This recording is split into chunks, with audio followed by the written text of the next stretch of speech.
It can carbonize different biomass materials into charcoal.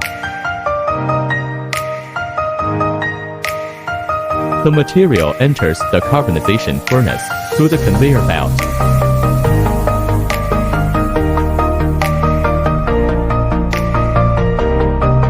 In general, no more than 30分钟 used from the time the feedstock enters the carbonization furnace to the time of carbonization.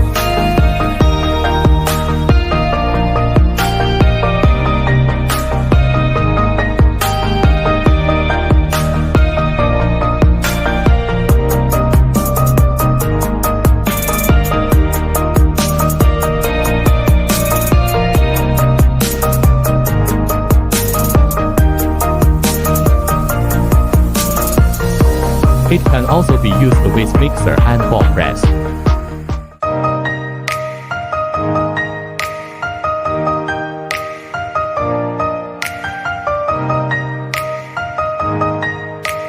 Finished charcoal can be sold in the market directly or deep processing into BBQ roll, shisha charcoal, etc.